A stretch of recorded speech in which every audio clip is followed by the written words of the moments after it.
夜空中一道红外轨迹闪过，几秒后，地面成了火海。数千公里之外，内华达的某个空调房里，一个年轻人手边放着半杯咖啡，轻轻点了一下鼠标，任务完成。战争从未如此干净，没有硝烟，没有飞行员的心跳声，甚至连战场都不在眼前。这就是21世纪的新战争，有人被炸死，没人上过战场。它改变的不只是战术，而是整套战争逻辑。当按下按钮就能决定生死，战争还剩下多少人性？冷战末期，无人机不过是空中的摄影机，它没有牙，也没胆量打仗，主要任务是拍照。情报部门喜欢它，因为能飞进危险区域，拍几张模糊的卫星替代照，然后安安静静飞回家。1999年科索沃战争 ，MQ-1 捕食者第一次被投入实战，那时他还只是个偷窥者，无武装，只能靠无线信号传回画面，飞得慢，身子轻，外号叫电动风筝。但这场偷窥试验意外揭开了战争的新形态。情报人员发现，它能挂在空中整整24小时不下班，一场持久的凝视，敌人睡觉、吃饭、出门全被看在眼里。无人机原本只是飞在天上的摄影机，直到2001年9月11日那天，它定义被改写，从保卫领空变成猎杀名单。几个月后，一架叫捕食者的无人机被装上了地狱火导弹，开始了人类历史上第一场远程屏幕上的杀戮。2002年 CIA 的一架捕食者在阿富汗上空执行任务，机身下方挂着2枚地狱火导弹，指令传来，发射。那是人类历史上第一次无人机主动杀人。从那一刻起，无人机不再是偷窥者，而成了猎手。没有起落架震动，没有飞行员呼吸声，只有冷冰冰的数据穿越卫星传到内华达的操控室，一键发射，几秒延迟，目标消失。这意味着什么？战争的距离被无限拉长，而杀戮的门槛被无限降低。回头看，这个瞬间就像人类打开了潘多拉的天空盒，从此之后，看得见与打得着之间再无界限。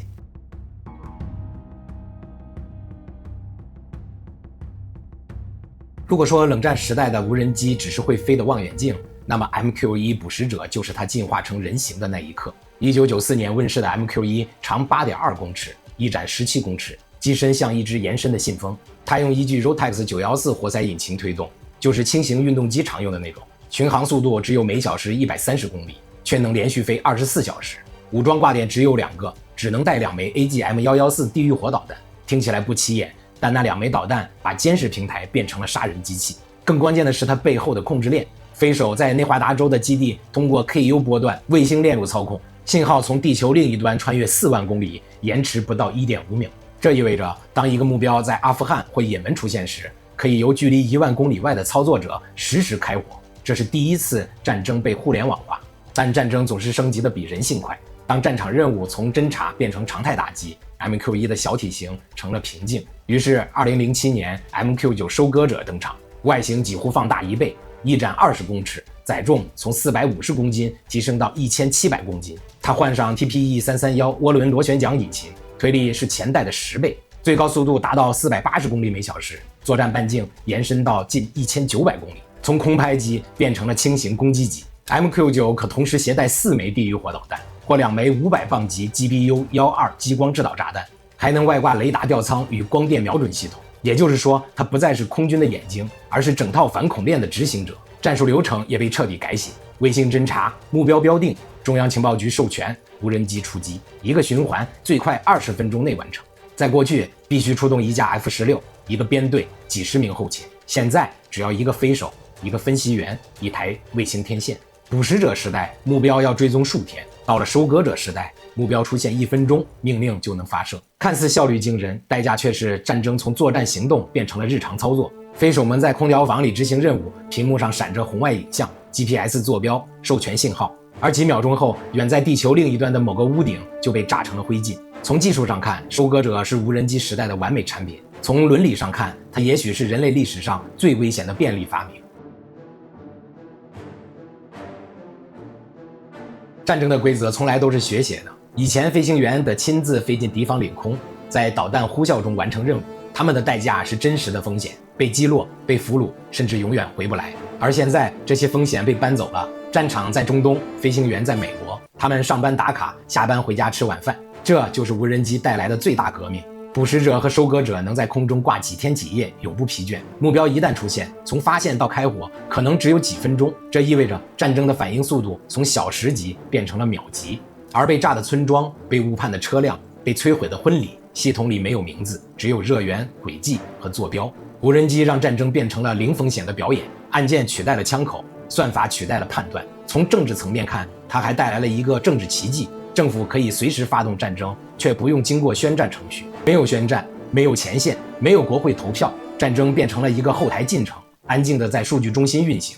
说白了，以前的战争有界限，今天我们开战，明天我们停火。现在的战争没有起点，也没有终点，因为只要一个信号就能重新开始。无人机让战争从国家行为变成了操作任务，而这个任务永远有人在排队执行。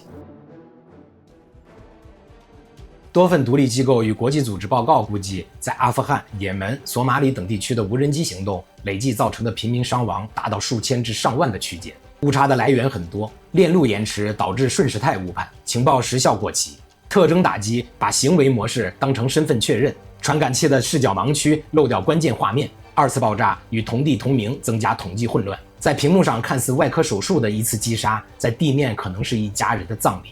飞手们当然知道这一点，他们在内华达州的控制室里看着屏幕上一场又一场爆炸，对他们来说不是血，而是像素。很多人以为隔着屏幕杀人不会有心理压力，但结果恰好相反。你每天面对死亡，却没有硝烟，没有战友，没有真实的威胁，只有冷冰冰的监控画面，这会让人崩溃。他们得了 PTSD 创伤后压力症候群，因为每天直面死亡影像。与此同时，另一端的人，那些生活在被监控天空下的村民，也活在恐惧里。他们听得见那种低沉的嗡嗡声，那是无人机在盘旋。对他们来说，那声音不是科技，而是死亡的倒计时。没有人知道他什么时候发动攻击。早上是邻村的集市，下午可能是自家的屋顶。他们的孩子从小被教育，听到天上有嗡嗡声就躲进屋里。这场战争已经失去了界限，不需要宣战，也不需要停火，法律还没追上技术，国际法在灰区里打转。一枚导弹跨越边境击中目标，没有声明，没有责任，因为在文书上这场战争根本没发生。战争的工具一旦造出来，就不会属于一个国家。无人机原本是美国的秘密武器，结果10年不到，全世界都学会了造，因为这玩意儿太便宜、太好用、太不费命了。土耳其有了自己的明星机型骑手 TB2 无人机，一架成本不到1000万美元，能飞24小时，挂4枚微型炸弹，专打装甲车和指挥所。乌克兰战场上，它成了穷人的空军，用航拍画面直接制造战争宣传片。伊朗的见证者无人机更狠，造价只要传统战斗机的1%，却能拖着爆炸物飞上千公里。俄罗斯在乌克兰战场上用它们去轰炸能源设施，在夜空中，那些低空掠过的黑影被称为天空的蚊群。中国也没闲着，从翼龙到彩虹系列，无人机出口的范围遍布中东和非洲，埃及、沙特、尼日利亚、阿联酋，每个曾经买不起战斗机的国家，如今都有了自己的空军。这听起来像是科技普惠，但其实是战争的门槛被彻底拉低。2020年的纳卡冲突中，阿塞拜疆用土耳其无人机摧毁亚美尼亚的防线，几乎没有派出飞行员。俄乌战场上，无人机成了决定胜负的关键因素。坦克不再是战争之王，它只是等着被航拍锁定的目标。2025年夏天，泰国柬埔寨的边境冲突中，更是把无人机在丛林与紧凑地形作战的新思路推到了前台。无人机让战争变得轻盈了，没有庞大的指挥系统，没有高昂的飞行员训练成本，一台笔记本、一组 GPS、一条卫星链路就能发动一场空袭。更可怕的是，商用无人机也能军改，普通的航拍机换上手榴弹支架就能成致命武器。这就是低端战争的新时代 ，DIY 式空袭，连恐怖组织都能自己造。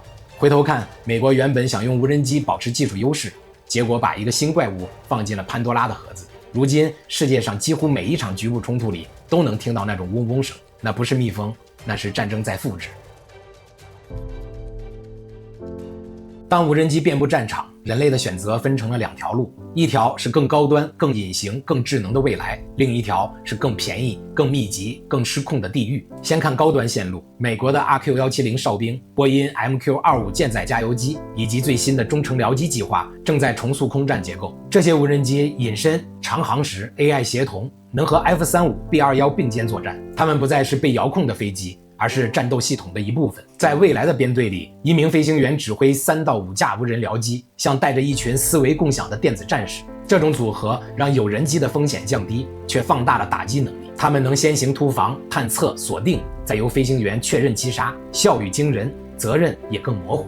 再看另一条路，低端线路更混乱，但增长更快。商改军、3D 打印、AI 自动导航，这些词让无人机变成战争界的快消品。它们可以一架一架的造，也可以100架一起飞。在乌克兰、叙利亚、加沙，每天都有平民在车库里组装无人机，电池、摄像头、爆炸物、卫星信号，所有配件都能网购，唯一的成本是想要杀人的意愿。而当 AI 开始学会自己选择目标，战争就进入了一个全新的维度。无人机不再等人按下按钮，它会自己判断谁是敌人，什么时候开火。在实验室里，这叫自主打击；在战场上，这叫算法杀人。这就是未来的2条路，一边是高端的可控的智能战争，另一边是廉价的泛滥的蜂群末日。2条路看似对立，却都通往一个共同的终点：人类越来越少的参与战争，却越来越多的制造战争。